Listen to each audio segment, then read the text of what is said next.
I love the characters in Pokemon. Seeing the interesting new people each game is just as fun to me as seeing the interesting new monsters, and we've been given such a rare treat recently with Legends ZA. I'm not sure how much overlap there is on the teams who work on the mainline games and the Legends games, if there even is any, but what a delightful turn of events that both teams working on Legends and Scarlet and Violet had the idea to make an electric streamer character, Iono and Canari. And I love this, not only because it's such a fun concept for a trainer, but also because this means I get to compare them. It's so rare for us to get characters with so many similarities in the franchise, especially in back-to-back games. Looking at the two side by side, it's fun how both clearly evoke their electric typing while still being so different. Their silhouettes, shape language, and color palettes are nothing alike, which makes sense. Despite both being electric streamers, their personalities are pretty different.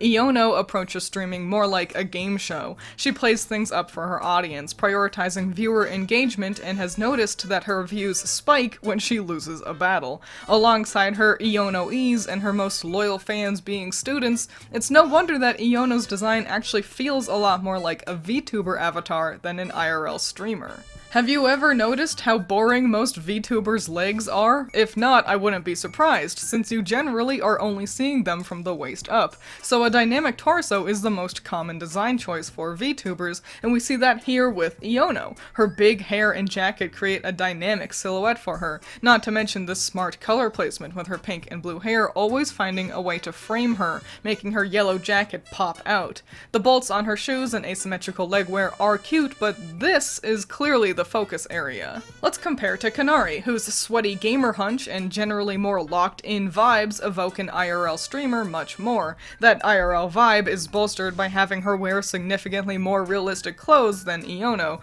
A hoodie and sweatpants is what most streamers like to wear. It's been anime-ified with some expensive-looking shoes and fancy straps, but it's still a much more grounded look, playing into Canari's personality, how she likes just gaming and doesn't care about promoting herself or growing her fanbase, which her grandpa handles instead. Don't get it twisted though, just because Canari looks more grounded doesn't mean she doesn't hit it out of the park just like Iono. I'm a sucker for a shoe-heavy silhouette, and the cropped tops plus shorter hair balances it all out excellently. Having her main color be yellow with pops of Electros blue is great too, especially with the hairpins made to resemble her partner's goofy little mouth. I adore when trainers are designed to match their partner Pokemon a little bit, and this is a great way to do that. Iono's Magnemite hair clips never felt quite right to me. The fact that they perfectly match her hair colors confused me when I first saw them separate off of her, which also totally ruins her silhouette, by the way. And the fact that they can emote made it feel like they're just real Magnemites.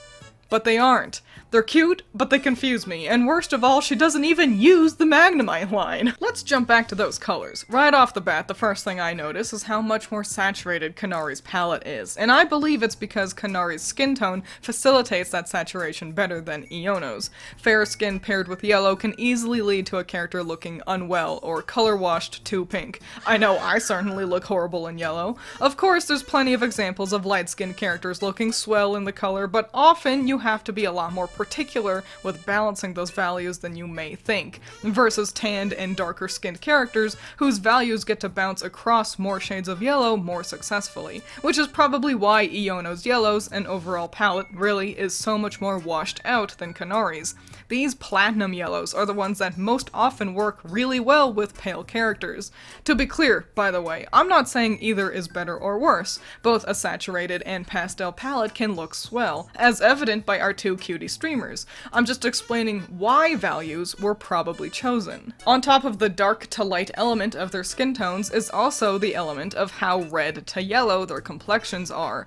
On our color wheel, look at how Canari's skin tone lands in red-orange, pretty much equidistant from the red of her hair clips and the yellow of her jacket. These colors anchor each other really well, and allow the teal accent to look good against all three of these warm colors.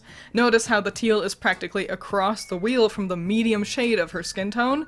That's why they all look so good together. Iono has a similar palette, but it's executed very differently. Her skin tone is closer to yellow than Canari's, while the pink is much closer to purple, being more of a magenta than crimson. The distance across the wheel changes how the colors are interacting. The pink and teal are playing the anchors here, acting as the main colors, while the yellows of her skin and jacket are the accents. And I don't just say that because her hair is so big. It's not necessarily the amount of color that dictates what is the accent in a design.